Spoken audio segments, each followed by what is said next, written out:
بسم الله الرحمن الرحیم. قدرمندو لیدونکو اوریدونکو ګرانو هیوادوالو سلامونه او احترامات مې ومنئ. نن 30 نومبر کال 2015 چې د یکشنبې ورځ سره سمون خوري ستاسې په خدمت کې حاضر یم. نن د سیمه ییزو نړیوالو موضوعاتو ترڅنګ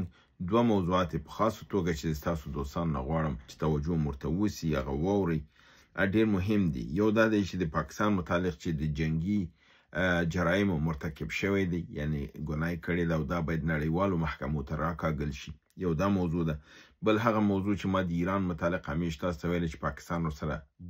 دوه ګونې لوبه کړې ده او کوي، خو ایرانیان به ډېر نږدې کېدل. آخر بالاخره د ایران د مشر مسعود پزشکیان د خوله نه دا خبره راووتله. نو دا موضوع ډېر مهم دي ځکه مې سریزه کې تاسو ته ویلې دې ته متوجه اوسئ. راځم خپل برنامه شروع کوم. په پاکستان کې د پاکستان د پوځ په خلاف په خیبر پښتونخوا کې حملې درنې شوې دي او په دغه عملیاتو کې یو د ټول نه مهم عمل دا چې په د امن کمیټې په نامه باندې چې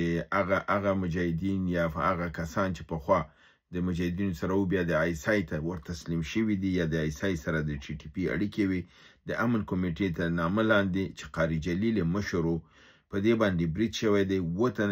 د امن کمیټې چې سر په نامه د امن کمیټه ده، خو په اصل کې هغه د مجاهدینو طالبانو چې دوی ورته ګډ طالبان یا ښه طالبان ویلي، یعنی تسلیم شوي آیسای ته او د هغوی ته کار کو. په دې باندې مجاهدینو برید کړی او 2 کسان ورته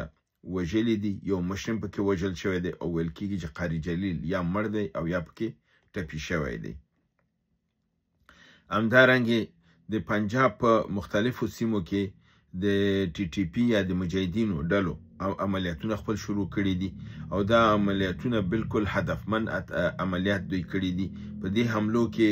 په مخصوصو نظامی کورونو باندې حمله شوې ده او نظامیان په خپل کور کې وژل شوي دي، چې د هغې جملې نه په نامه د شهزاد یو نظامی افسر په فیصل آباد کې خپل په کور کې وژل شوی دی او همدارنګې حملې د نورو کسانو په نورو مختلفو نقاطو د پنجاب کې هم عملی شوي دي او دا کسان وژل شوي دي. هغه مهم خبر چې ما تاسو ته دغه کوو دا و چې پاکستان اردو په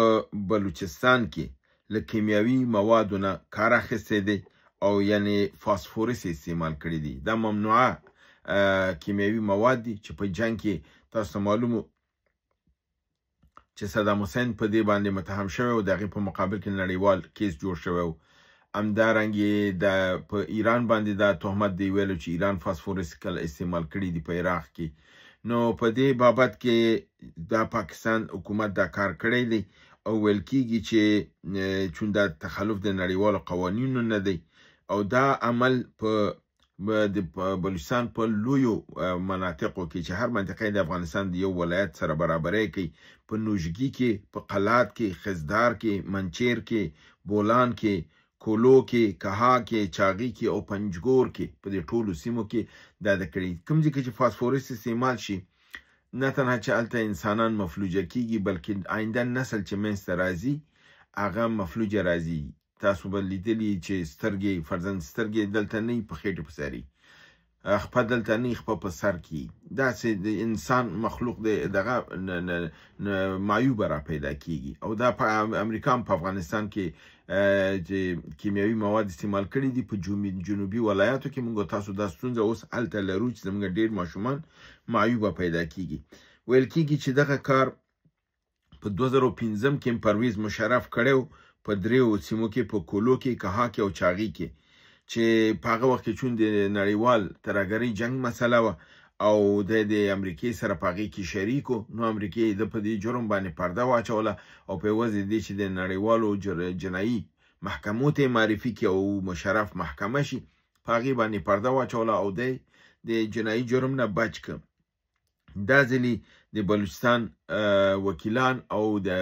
مدني فعالین په دې فکر کې دي چې دا دوسیه به تکمیلیږي او په اروپا او په امریکا کې چې د بلوچستان تحریک د ازادۍ نمایندګان دي دوی به دا قضیه انشاءالله ICC ته یعنی انټرنیشنل کریمینل کورټ ته به دا وړي او پاکستان به محکمې نړیوالې محکمې ته راکاږل کېږي لپاره د دغې جنګي جرم چې دوی په بلوچستان کې ادا کړی دی او هغه کیمیاوي مواد چې ممنوعه دي دی هلته استعمال کړي دي. همدارنګه پاکستان اردو په قبایلی سیمو کې یعنی وزیرستان شمالي او جنوبي او همدارنګه کوروم ایجنسی په خیبر ایجنسی او په نورو دغه کې د اسماعیل خان کې خپل د پاکسازۍ په نامه یعنی د پاکول د مجاهدینو سیمه دغه د لوی پیمانه باندې عملیات شروع کړي دي خو خوشبختانه دا عملیات ټول د مجاهدینو د سخت غبرګون سره مخ شوي دي او ناکام کړي دي او په شا باندې تنبول شوي دي او دوی ونه شو کولی چې خپل مقصد او مرام چې څه لري هغه ترلاسه کړي. همدارنګې دویم مهم نړیوال خبر چې زه غواړم تاسو سره شریک کړم هغه ما تاسو ته بار ویلي چې پاکستان د ایران د بېثباتۍ لپاره کار کوي او ایران وغوله او ایران ته ویل چې زه د تاسو سره یم او حتی که زما اتوم هم پکار چې تا ته درکوو ایران د ډېر خوشحالۍ نه ورته د میلیونو ډالرو پټرول مفت ورکړل هغه وخت کې چې دا د پاکستان زموږ تر څنګ ودرېده خو بالاخره هغه په اردو کې یو متل دی وایي پیشو د تیلۍ نه راووتله پیشۍ د اخر د بورۍ نه راووتله او مسعود پزشکیان بالاخره دا خبره د خولې نه راغله چې جعلي دوستان او موقتي دوستان او فریبنده دوستان چې په ظاهره خو یو څه وي مګر په وخت د ضرورت کې د انسان تر څنګ نه ولاړ او دا نه نو کاملا اشاره د پاکستان خواته ویل چې دا موږ ته اوس معلومه شوله چې دوست او دغه په دې دنیا کې نشته دی که هر څه ملت به خپله د ایران ملت به او دی به چې ځان نه به دفاع کوي ټول په جعلي دوستان دي فریب ورکوي او په وخت د ضرورت کې چورته مخ واړی درنه مخ اړی او ځان غلی کوي دا شی په پاکستان کې موجود دی پاکستان د عربستان سعودي سره هم دا لوبه کوي ایران سره هم کوي د افغانستان سره هم دا لوبه روانه ده او د نړۍ حتی لوی قدرتونو امریکې او د چین سره دا لوبه روانه ده نو ښه دی چې یو په دې موضوعاتو باندې پوهیږي او زموږ هغه موقف انشاءالله چې د سر نه دوستانو ته وایو او څوک یې اوري نه بیا وروسته پرې باندې اقرار کوي دا ډېره لویه غټه خبر ده. همدارنګې روسیې په سوریه کې 9 نوي نظامي پایګاګانې اډې پرانیزي دي او اسرائیل د دې نه احساس د خطر کړی دی او ویلي چې د جنوبي سیمو کې د دې پایګاګانو جوړېدل د اسرائیل موجودیت ته او وجود ته خطر دی نو د امریکې تر هغې ته شکایت کړی دی چې فرضاً دلته روسیه خپل د پایګاګانې باید پراننیزي نو کېدای شي دا به یو نوی شخړی دې منځ کې جوړېږي ځکه چې کله چې الجولاني ماسکو ته تللی د دې خبرې لکه چې هلته شوې او هغې منلي چې روسیه کولی شي خپله پخوانۍ پایګاګانې په لاذقیه کې او په هغه نورو نقاطو کې چې دي نږدې ترتوس سره دا دوه ځای کې د روسانو پایګاګانې وي لاذقیه او ترتوس نو دا هم ساتلی شي او که وغواړي نورې هم په سیمه کې ځکه چې د سوریې وجود ته خطر د هر خوا نه دی سوریه بالکل د ماتېدو او د تجزیې په درشل کې ده نو په هغې لپاره کېدای شي چې روسیې هم ویلي چې امریکا هلته ده اسرائیل دی او فرضاً ترکیه ده نو زما پایګاګانې نه تنها چې نه وړم زه به پایګاګانې زیاتوم او دوی خپل پایګاګانې هلته زیاتې کړي دي. په همدارنګې نتنیاهو د امریکې ته شکایت کړی دی دا چې تاسو عربستان سعودي ته د F-15 طیارې ورکړلې دا زما هغه قدرت او صلابت چې په سیمه کې و دا تاسو خطر چې زما هغه برتري چې په سیمه کې وه دا تاسو له منځه ویوړله نو نتنیاهو د مارکو روبیو سره خبرې کړي دي او مارکو روبیو ورته ویلي دي چې موږ تاته اطمینان درکو چې ستاسو برتري ستاسو برلاسي به په سیمه کې هېڅکله لاندې نشي کومې تیارې چې F-35 تا ته موږ درکړې او کومې چې موږ سعودي ته ورکو ځمکه تر اسمانه په ټکنالوژي کې فرق لري هغه ټکنالوژي چې ستا تیارې لري هغه F-35 د سعودي نه لري بنان ستا برتري به د منځه نه ځي ته هغه لاس بروالی به چې ستا به هغه پر ځای او ته به پر سعودي باندې برلاسی اوسې نو دلته معلومیږي چې نړیواله دوګونې لوبه څنګه ده هلته ته میلیاردونه ډالره قیمت د تیارې د هغې تیارونه چې اسرائیل ته ورکړي د هغې نه زیات دې نه اخلي اما تیارې ورته خرابې ورکوي او په دې باندې سعودي خوشحاله دی چې ما F-35 واخیستل او هغې دا د اقرار کوي چې دوی تیارې سمې نه دي ورکړي. بل نړیوال خبر دا دی چې تاسو ته ما بله ورځ خبر را درکړی چې نړیوال اټومي انرژي ادارې دا خبره کړې وه چې ایران باید د نړیوالو قوانینو لاندې خپل ټول یورانیم غني یورانیم دا دغه کې د نړیوالې ادارې تر تفتیش لاندې ورکړي. نو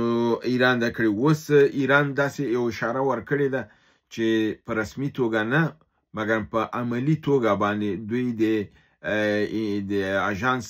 ټول فعالیتونه دغه کړي دي، ځکه چې ایران ویلي که اژانس زموږ په خلاف باندې کوم مسوده راوړله موږ به خپل ټولې اړیکې ورسره بندې کړو. رسما اعلان یې نه ده کړی مګر په عملي توګه د دوی ټول کسان ممنوع کړي دي او خپل هغه اداراتو ته یې ویلي دي چې نور به نه پرېږدي. د دې په مقابل کې اژانس اتومي بینالمللي دا خبره کړې ده چې ایران د اوس هم د غنا یورانیم د لحاظ نه ډېر غني دی او د ممکن چې اتونه تر 10 اتومي بمونو جوړولو صلاحیت لري او هر آن چې وغواړي دا بمونه به د جوړولی شي.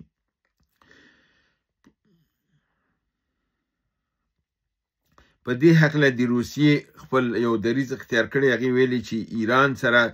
دوه ګونې لوبه کوي نړیوال. دغه نور ممالک هم چې د ان پی ټي کې دي او د غنا یورانیم او د خپل انرژۍ لپاره کار کوي هغوی ته اجازه ورکول کیږي. نو ایران ته ولې اجازه نه ورکول کیږي؟ نړۍ باید دوه ګونې لوبه ونه کړي، څرنګه چې نورو ته حق قایل دي ایران ته باید حق قایل شي او دا به شي دا مسله به په اسانه حل شي او د جنگ مسله به ټلوال شي. بل نړیوال خبر دا دی چې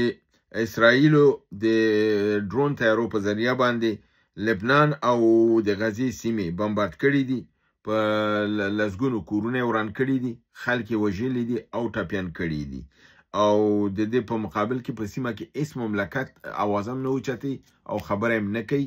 چې پرون شپه په ده باندې پرونۍ برنامه کې ما تاسو سره خبره کړې وه. ټرمپ زلنسکي ته خبرداری ورکړی دی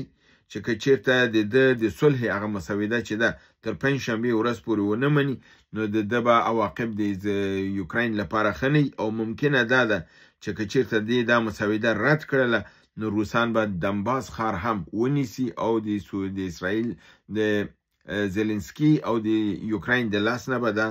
ښار هم ووځي. یعنې دا وخت اختار ورکړی که ته دا سوله وکړې نو دا ښار به درته پاتې شي، که ته دا سوله ونه منې نو د خپله زلنسکي ویلي که زه دا مسوده رد کړمه نو زموږ د امریکې روابط به بالکل ختم شي او امریکا به نور زموږ سره مرسته نه کوي. آخري خبر د افغانستان متعلق تاسو سره شریکوم، هغه دا دی چې د تجارتونو اتاق دا خبر ورکړی دی چې ایران، ازبکستان او افغانستان یو ځای د یو اتاق د تجارت جوړي او د دې مشري به سعیدپور آبادي د ایران د اتاقي تجارت مشر به کوي او دا به د دې درې ملکونو په منځ کې د تجارتي پیاوړتیا او د رغونې لپاره به دوی سره کار کوي او دا به د سیمې لپاره ګټور وسی. نو په دې اساس دغه یو مثبت قدم دی د افغانستان لپاره. درې مملکتونو د تجارتي یو اتحادیه او دا جوړه شوې ده.